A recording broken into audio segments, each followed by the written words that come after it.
Assalamualaikum warahmatullahi wabarakatuh. Kami dari kelompok 13 akan membahas tentang kasus-kasus pelanggaran hak dan pengingkaran kewajiban warga negara. Dalam hal ini dibagi menjadi 4 bagian. Yang A adalah makna hak dan kewajiban warga negara, lalu yang B adalah substansi hak dan kewajiban warga negara dalam Pancasila, yang meliputi 1. Hak dan kewajiban warga negara dalam nilai dasar sila-sila Pancasila. 2. Hak dan kewajiban warga negara dalam nilai instrumental sila-sila Pancasila. 3. Hak dan kewajiban warga negara dalam nilai praksis sila-sila Pancasila. Lalu yang C adalah kasus pelanggaran hak dan pengingkaran kewajiban warga negara yang meliputi 1. Penyebab terjadinya pelanggaran hak dan pengingkaran kewajiban warga negara. 2. Kasus pelanggaran hak warga negara. 3. Kasus pengingkaran kewajiban warga negara. Lalu yang terakhir adalah penanganan pelanggaran hak dan pengingkaran kewajiban warga negara yang meliputi 1. Upaya pemerintah dalam penanganan kasus pelanggaran hak dan pengingkaran kewajiban warga negara. 2. Membangun partisipasi masyarakat dalam pencegahan terjadinya pelanggaran hak dan pengingkaran kewajiban warga negara. Kita akan mulai dari yang pertama, yaitu makna hak dan kewajiban warga negara. Hak warga negara merupakan seperangkat hak yang melekat dalam diri manusia dalam kedudukannya sebagai anggota dari sebuah negara. Hak asasi manusia adalah hak yang melekat pada diri setiap pribadi manusia. Kewajiban warga negara dapat diartikan sebagai tindakan atau perbuatan yang harus dilakukan oleh seorang warga negara sebagaimana diatur dalam ketentuan perundang-undangan yang berlaku. Dan kewajiban asasi merupakan kewajiban dasar setiap orang. Dengan kata lain, kewajiban asasi ini terlepas dari status kewarganegaraan yang dimiliki oleh orang tersebut. Lalu yang B adalah substansi hak dan kewajiban warga negara dalam Pancasila. Yang pertama adalah hak dan kewajiban warga negara dalam nilai dasar-dasar sila Pancasila. Nilai dasar ini berkaitan dengan hakikat kelima sila Pancasila, yaitu nilai ketuhanan, kemanusiaan, persatuan, kerakyatan, dan keadilan. Di dalamnya ini terkandung cita-cita, tujuan, serta nilai-nilai yang baik dan benar. Selain itu, nilai ini bersifat tetap dan melekat pada kelangsungan hidup manusia. Yang kedua adalah hak dan kewajiban warga negara dalam nilai instrumental sila-sila Pancasila. Nilai instrumental pada dasarnya merupakan penjabaran dari nilai-nilai dasar yang terkandung dalam Pancasila.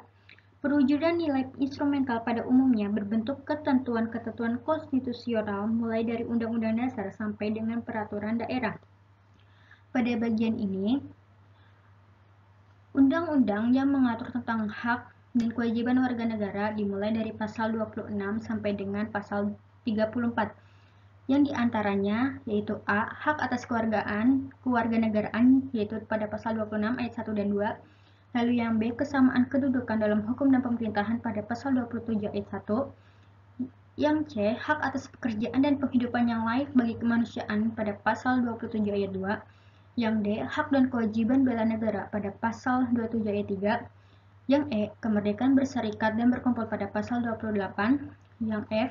Kemerdekaan memeluk agama pada pasal 29 ayat 1 dan 2. Begitupun seterusnya sampai pasal 34. Lalu yang ketiga adalah hak dan kewajiban warga negara dalam nilai praksis sila-sila Pancasila. Nilai praksis merupakan realisasi dari ketentuan-ketentuan yang termuat dalam peraturan perundang-undangan yang terwujud dalam sikap dan tindakan sehari-hari kita. Nilai praksis Pancasila senantiasa berkembang dan selalu dapat dilakukan perubahan dan perbaikan sesuai perkembangan zaman dan aspirasi masyarakat. Hal tersebut dikarenakan Pancasila sebagai ideologi yang terbuka.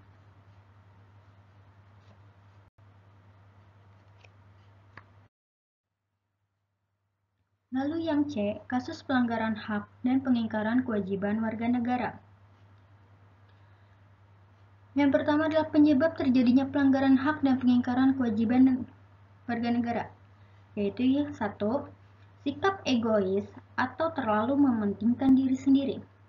Nah, sikap ini tuh bisa menyebabkan seseorang selalu menuntut haknya, sementara kewajibannya sering banget diabaikan. Seseorang yang mempunyai sikap ini akan menghalalkan segala cara supaya haknya itu bisa terpenuhi meskipun caranya tersebut melanggar hak orang lain. Yang kedua adalah rendahnya kesadaran berbangsa dan bernegara. Hal ini bisa menyebabkan pelaku pelanggaran hak berbuat seenaknya. Pelaku ini tidak mau tahu bahwa orang lain pun juga mempunyai hak yang harus kita hormati.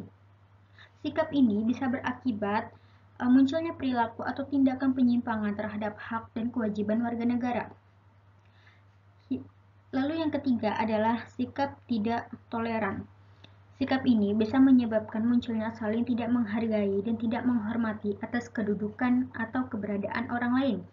Sikap ini pula yang mendorong orang untuk melakukan pelanggaran kepada orang lain. Yang keempat adalah penyalahgunaan kekuasaan. Di dalam masyarakat terdapat banyak kekuasaan yang berlaku. Nah, kekuasaan ini nggak hanya menunjuk pada kekuasaan pemerintah, tetapi juga bentuk-bentuk kekuasaan lain yang terdapat di dalam masyarakat. Misalnya, kekuasaan di dalam perusahaan. Nah, jika para pengusaha ini tidak memperdulikan hak-hak buruhnya dengan jelas dan melanggar hak warga negara mereka, hal itu sudah memang penyalahgunaan kekuasaan yang mendorong timbulnya pelanggaran hak dan kewajiban warga negara. Lalu yang kelima, ada ketidaktegasan aparat penegak hukum. Nah, aparat penegak hukum yang tidak bertindak tegas terhadap setiap pelanggaran hak dan pengingkaran kewajiban warga negara tentu akan mendorong timbulnya pelanggaran lainnya. Penyelesaian kasus pelanggarannya tidak tuntas akan menjadi pemicu bagi munculnya kasus-kasus lain. Dan para pelaku pun pasti akan mengulangi perbuatannya lagi. Karena apa? Karena mereka tidak menerima sanksi yang tegas atas perbuatannya itu. Lalu yang keenam adalah penyalahgunaan teknologi. Kemajuan teknologi ini bisa memberikan dampak yang positif maupun juga yang negatif.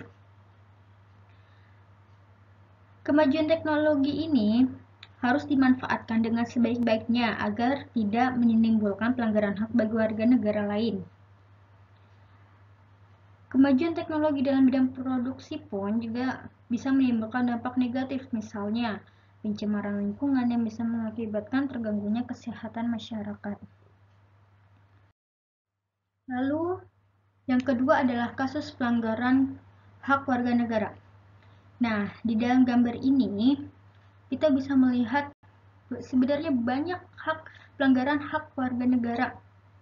Bukan hanya pelanggaran hak warga negara dalam kasus besar, namun dalam kasus kecil yang ada di sekitar kita pun masih sangat banyak, dan beberapa dari kita pun tidak terlalu memperdulikannya, padahal hal tersebut sangat penting bagi kemajuan negara Republik Indonesia.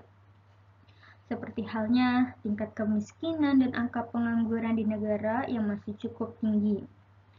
Lalu, seperti tindak kekerasan yang mengatasnamakan agama, terus angka putus sekolah yang cukup tinggi, dan yang paling tinggi juga termasuk angka buta huruf di Indonesia yang masih sangat tinggi, dan dimana mereka masih belum bisa membaca, masih belum bisa menghitung, masih belum bisa menulis.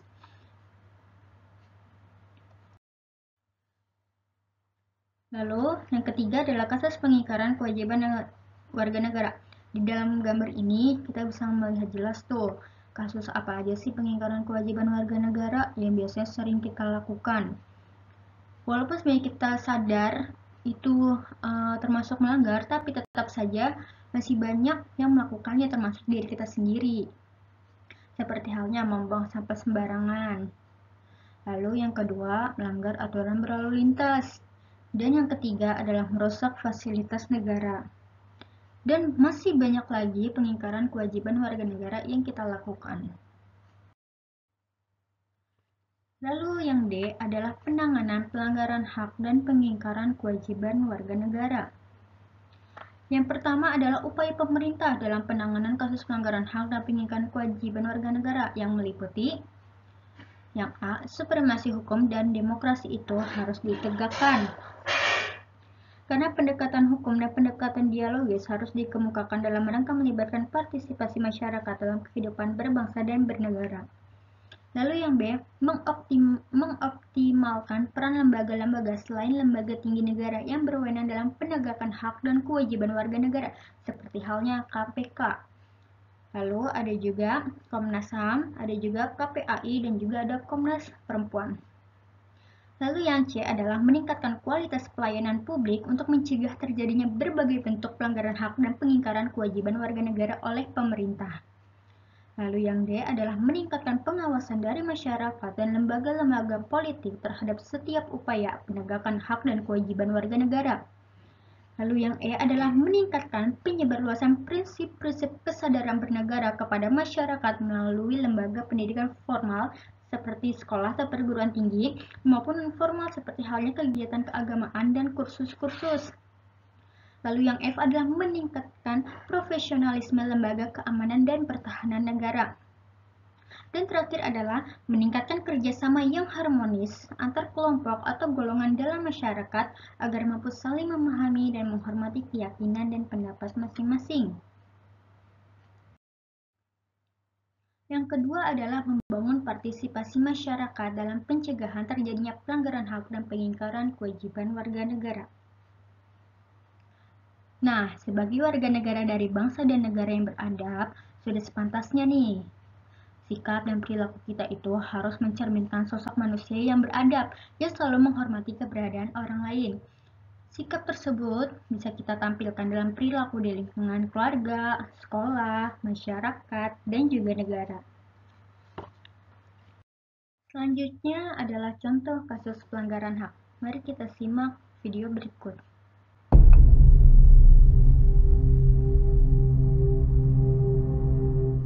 12 September 1984, kerusuhan berdarah pecah di Tanjung Priuk, Jakarta Utara. Peristiwa ini bermula dari pamflet yang ditempel warga di musola Asada. Pamflet itu berisi kecaman terhadap pemerintah atas keputusan asas tunggal Pancasila. Pada 8 September 1984, aparat Bambinsa Koja, Sersan 1 Hermanu, berusaha melepas pamflet dengan menyiramkan air comberan. Massa yang mengetahui kejadian ini menuntut permintaan maaf. Beredar cerita, Hermanu masuk musola tanpa melepaskan sepatu. Karena diprotes jamaah, Hermanu memamerkan pistol. Massa yang marah kemudian membakar sepeda motor milik Hermanu. Pasca kejadian, 4 orang ditangkap dan ditahan di Kodim 0502. Ratusan warga kemudian mendatangi Kodim dan Polsek setempat untuk menuntut pembebasan keempat rekannya. Tuntutan warga berubah bencana. Desing peluru para serdadu mencabut sejumlah nyawa. Jumlah korban tak diketahui secara pasti. Menurut pemerintah, korban tewas sebanyak 18 orang dan korban luka-luka 53 orang. Sementara, menurut tim pencari fakta Sontak, diperkirakan ada 400 orang yang tewas dalam kejadian ini.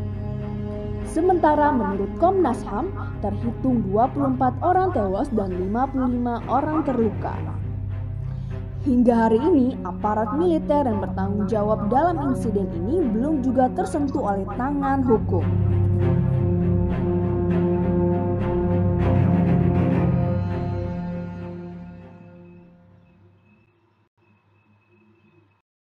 Dan selanjutnya ada contoh kasus pengingkaran kewajiban warga negara. Mari kita simak video berikut. Kita ke Jawa Barat, pelanggar lalu lintas dan ditilang itu sudah pasti. Tapi apa jadinya bila melanggar lalu lintas diperingatkan lewat nyanyian melalui pengeras suara? Seperti yang terjadi di Kota Bandung ketika Gubernur Jawa Barat Ridwan Kamil mengunggah sebuah video yang memperingatkan kepada pengendara lalu lintas di kawasan Jawa Barat untuk selalu menaati peraturan. Selamat pagi, selamat datang di Simpang Pasteur Surya Sumantri. Himbauan kepada pengemudi motor Beat berwarna hitam dari arah Gunung Batu, silakan mundur hingga berada di belakang garis stop line. Silakan mundur, teteh yang menggunakan masker berwarna biru. Teguran untuk pengendara ini dilakukan oleh petugas area Traffic Control System atau ATCS Kota Bandung melalui pengeras suara. Video menggelitik ini pun diunggah oleh Gubernur Jawa Barat Ridwan Kamil ke media sosial. Kali ini melalui unggahan di akun Instagramnya, pria yang akrab disapa Kang Emil tersebut mengunggah video yang tentunya disertai dengan cuitan yang mengundang gelak tawa. Dalam video terlihat seorang pengendara berhenti di depan garis stop line. Tak ayal pengendara tersebut pun mendapat teguran dari petugas yang berjaga di pengeras suara. Silakan mundur, teteh yang menggunakan masker berwarna biru. Oh, ade bermasker biru, janganlah berhenti di situ. Kalau ade berhenti di situ, taruhannya itu Dalam keterangan foto tersebut, Ridwan Kamil pun berpesan, jangan pernah melanggar lalu lintas di Jawa Barat karena nantinya bisa berujung nyanyian yang membuat malu.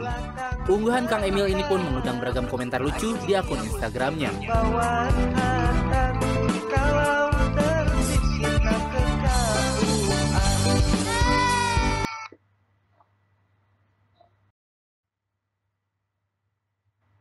Selesai sudah pembahasan dari kelompok kami, kurang lebihnya mohon maaf.